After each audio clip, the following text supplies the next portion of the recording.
Hi friend good morning कौन कर तो ये सकाल बर्तमान 7टा बाजिगलानी देखो खरा पड़गला पूरा गाधे पाधे सारी ठाकुर पूजा कर सारी बर्तमान आमर चुली पटे माने बारी पटे आमर चुली अच्छी तो से चुली पटे मुझे रोसे करी तो काली जो आपण मानक चुंगुड़ी रेसिपी देखी से चुंगुड़ी अल्प किसी थिला तो आज सेमती किसी खास रोसे करार ना तो एमती से चुंगुड़ी आ बाकी किसी परिबा एमती पकई गोटे तरकारी करावा आ कौन भजा भजी हम तो मु रोसे करके आपण साथ कथा हो बर्तमान मु कलरा पिठौ करुची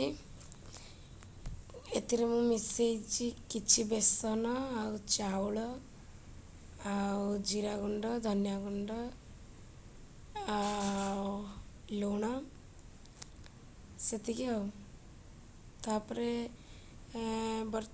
कली कखारू फूल पिठौ से कलरा पिठौ सुदुआ जो थिला से कखारू फूल पकईकि मु पिठौ करुची आम बारी रे फुटी थिला 3-4टा कखारू फूल तो 3-4टा पिठौ मु कर दूची देखंतु कड़ई रे ही कर दूची आज यही सब जिनस आज सेमती किसी वीडियो देवी बोली कौन देवी भाभी नथिली तो ये सब वीडियो बनईदेली देखंतु मोर पिठौ सरीगला तो एबे मु बारीपट चुली रे गोटे मिक्स तरकारी करी तो मिक्स तरकारी पाई हमर चुली लगी जाइए आउ कड़ई बसी जाइए कड़ई पूरा गरम हो गलानी देखंतु कड़ई पूरा गरम तो कड़ई रे बे मु तेल पकेबी सोरिष तेल किछि पकेबी तेलटा हमर भल भाव फुटिकी पूरा टकटक होइकी फुटी गले तेलटा से आमे गोटे बड़ पियाज चुन चुन करी काटिकी रखी ताकू तेल गरम होला परे आमे ताकू पकेबा सेतिरे देखंतु मु एबे एटी पियाज पके देली गोटे बड़ पियाज ताकू गुंड करी काटी दबा ताकू पकेकी एमती भल भाबे तेल रे भाजी दबा किछि समय एमती भाजीबा तेल रे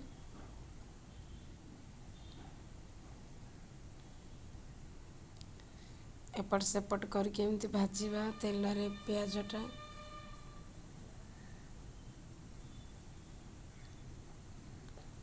से पूरा ब्राउन कलर आसला पर्यंत पूरा भाजीबा पियाज को देखंतु एमती आमे मसला को टाइम नहीं कि टिके कले तरकारी पूरा टेस्ट लगी थाए आ चुली रोसे तो सबुठु बेस्ट बर्तमान आमर देखंतु पियाज टिके ब्राउन कलर है आसलानी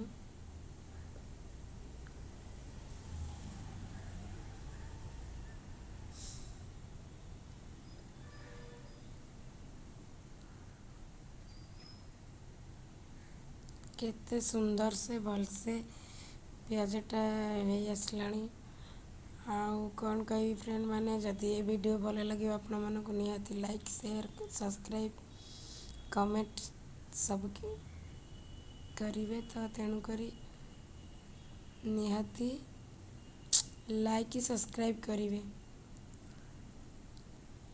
देखंतु ये पर याकू भल कि भाजी दबा देख पूरा माने ब्राउन कलर हो गलानी ताकू एमती भाजीबा द्वारा किछि समय देखंतु एतरे गोटे कटा टमाटो पकेबा गोटे टमाटो काटिकी गुंड करिकी रखीची तो सही काटिकी रखिथिबा टमाटो को पकई दबा आमे याकू भल भाबे गुळेइबा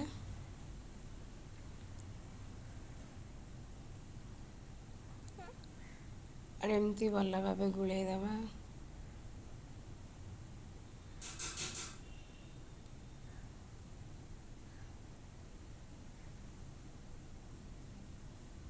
देखंतु एमती भल भाबे गुळेइ दबा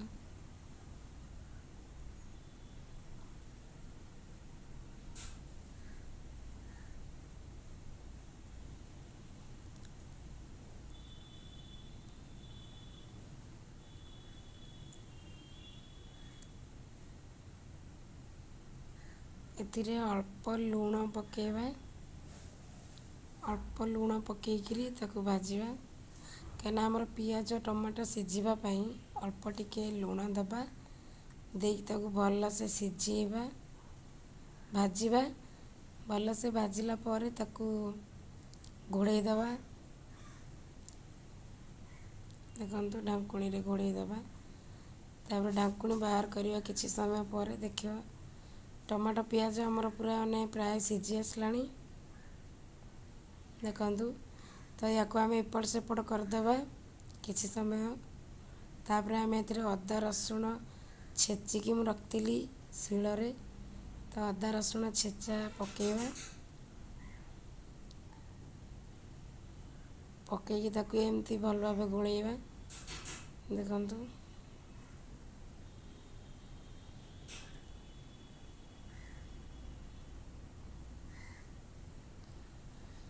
ଏମିତି ଗୋଳେଇ ସାରିକି ଆମେ ତାକୁ ଟିକେ ସିଝିବା ପାଇଁ, ରସୁଣ ଅଦାର ସ୍ମେଲ୍ ଯିବା ପାଇଁ, କଞ୍ଚା ସ୍ମେଲ୍, ତାକୁ ଘୋଡ଼େଇ ଦେବା।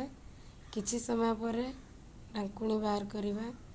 ଦେଖନ୍ତୁ ଆମର ଅଦା ରସୁଣ ଭଲ ଭାବେ ପିଆଜ ଟମାଟୋ ସାଙ୍ଗରେ ମିଶି ଯାଇଛି, ସିଝି ଯାଇଛି। ତ ଏଥିରେ ଆମେ ଏପଟ ସେପଟ ଏଥର ତାକୁ କରିଦେବା। ତ ଏଥିରେ ଆମେ ଗୁଣ୍ଡ ସବୁ ପକାଇବା, ମସଲା ଗୁଣ୍ଡ। ତ ଫାଷ୍ଟ ମୁଁ ଲଙ୍କା ଗୁଣ୍ଡ ପକାଇଲି, ତାପରେ ଚିକେନ୍ ମସଲା ଗୁଣ୍ଡ ପକାଇଲି,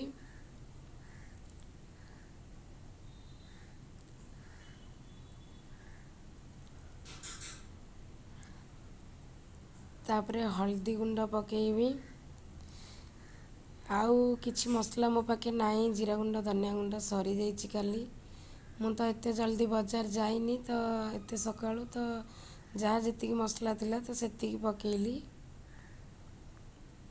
ତ ଏଥିରେ ମସଲା ଆମର ଟିକେ ଶୁଖିଲା ହେଇଯାଉଛି, ତ ଟିକେ ପାଣି ପକାଇକି ତାକୁ କଷିବା। ଦେଖନ୍ତୁ ଟିକେ ପାଣି ଦେଲା ପରେ ଭଲ ଭାବେ ସେ କଷି ହେଇଯିବ। ତାକୁ ଭଲ ଭାବେ ଏପଟ ସେପଟ କରିବା।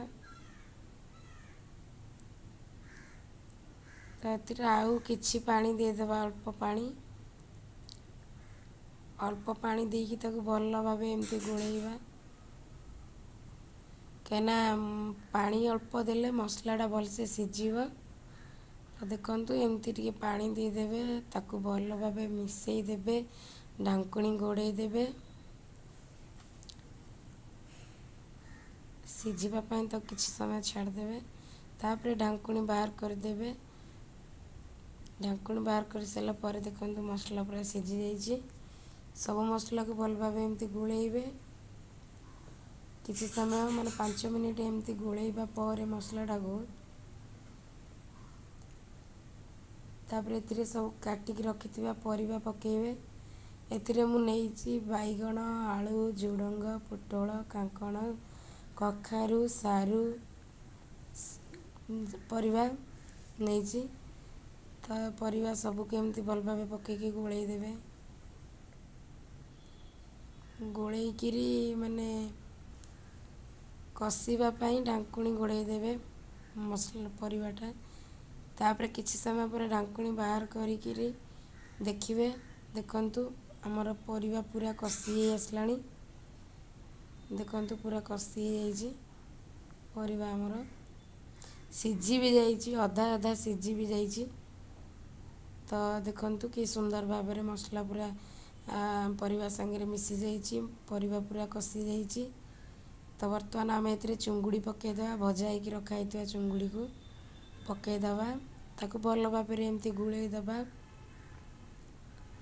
ଏମିତି ଭଲ ଭାବରେ ଆପଣମାନେ ଗୋଳେଇ ଦେବେ ତାକୁ। ଏ ତରକାରୀଟା ବହୁତ ବଢ଼ିଆ ଲାଗେ ଖାଇବା ପାଇଁ। ମୋତେ ତ ଏ ତରକାରୀ ବହୁତ ଭଲ ଲାଗେ। ତ ଦେଖନ୍ତୁ ଏମିତି ଭଲ ଭାବେ ଗୋଳେଇକି କଷେଇ ଦେବେ। ଭଲ ଭାବରେ ଏମିତି କଷେଇ ସାରିକି ତାପରେ ଆମେ ଢାଙ୍କୁଣୀ ଘୋଡ଼େଇ ଦେବା କିଛି ସମୟ ପାଇଁ। କିଛି ସମୟ ପରେ ଢାଙ୍କୁଣୀକୁ ବାହାର କରିବା। ବାହାର କରି ସାରିଲା ପରେ ଦେଖିବା, ଦେଖନ୍ତୁ ମସଲା, ଚୁଙ୍ଗୁଡ଼ି, ଆମର ପରିବା ସବୁ କିଛି ମିଶିକି ଭଲ ଭାବରେ କଷି ଯାଇଛି। ତ ତାକୁ ଆମେ ଭଲ ଭାବେ ଟିକେ ଗୋଳେଇ ଦେବା, ଏପଟ ସେପଟ କରିକି ଗୋଳେଇ ଦେବା। ତ ଏପଟ ସେପଟ କରିକି ଗୋଳେଇ ସାରିଲା ପରେ ଦେଖନ୍ତୁ ଏମିତି ଗୋଳେଇବେ। ଏମିତି ଗୋଳେଇ ସାରିବା ପରେ ଆମେ ଏଥିରେ କିଛି ପାଣି ଦେଇଦେବା, କାହିଁକିନା ପରିବା ଆମର ଆଉ ଟିକେ ସିଝିବାର ଅଛି। ତ ସେଥିପାଇଁ ଆମେ ପରିବାକୁ ଦେଖିକି ଆମେ ପାଣି ଦେବା। ପାଣି ଦେଇକରି ଆମେ ଏପଟ ସେପଟ ଗୋଳେଇ ଦେବା। ସେଥିରେ କିଛି ଲୁଣ ପକାଇଦେବା ସ୍ୱାଦ ଅନୁସାରେ। ତ ତାକୁ ଢାଙ୍କୁଣୀ ଘୋଡ଼େଇ ଦେବା। ଢାଙ୍କୁଣୀ ଘୋଡ଼େଇକି ରଖିଦେବା। ସିଝିବା ପାଇଁ ତାକୁ ଛାଡ଼ିଦେବା ମିନିମମ୍ 10-15 ମିନିଟ୍। ତାପରେ ଦେଖନ୍ତୁ ବାହାର କରିଦେବା ଢାଙ୍କୁଣୀ। ଦେଖନ୍ତୁ ଆମର ପୁରା ପରିବା ସବୁ ପୁରା ସିଝି ଯାଇଛି, ତରକାରୀ ପୁରା ଆମର ରେଡ଼ି। ତ ଆମେ ଗୋଟେ ଚାମଚ ସାହାଯ୍ୟରେ କିମ୍ବା ଡଙ୍କା ସାହାଯ୍ୟରେ ଏମିତି ତାକୁ ପରିବା ସବୁକୁ ଫିଟେଇ ଦେବା। ଏମିତି ଦେଖନ୍ତୁ ଫିଟେଇ ଦେବା। ଦେଖନ୍ତୁ ଏମିତି ଫିଟେଇ ଦେବା।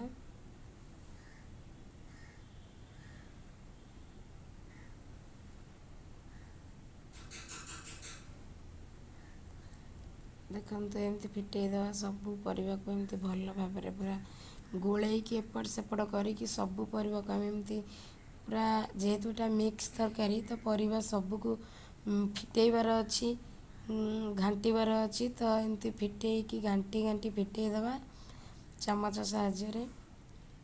ତ ଆମର ବର୍ତ୍ତମାନ ତ ତରକାରୀ ପୁରା ରେଡ଼ି, ମିକ୍ସ ତରକାରୀ ପୁରା ରେଡ଼ି। ୟା ସାଙ୍ଗରେ ଆମର ଟିକେ ଗରମ ମସଲା ଉପରେ ପକାଇଦେବା। ଆଉ ଧନିଆ ପତ୍ର ବି ଆପଣଙ୍କର ଥିଲେ ଆପଣ ଧନିଆ ପତ୍ର ବି ପକାଇବେ, କାହିଁକିନା ମୋର ଧନିଆ ପତ୍ର ସରିଯାଇଛି। ତ ଗରମ ମସଲା ପକାଇ ସାରିଲା ପରେ ଆମେ ତାକୁ ଖାଇପାରିବା ଭାତରେ କିମ୍ବା ରୁଟିରେ, ବହୁତ ହି ଟେଷ୍ଟ ଲାଗିବ। ତ ରହୁଛି, ଗୁଡ୍ ନାଇଟ୍।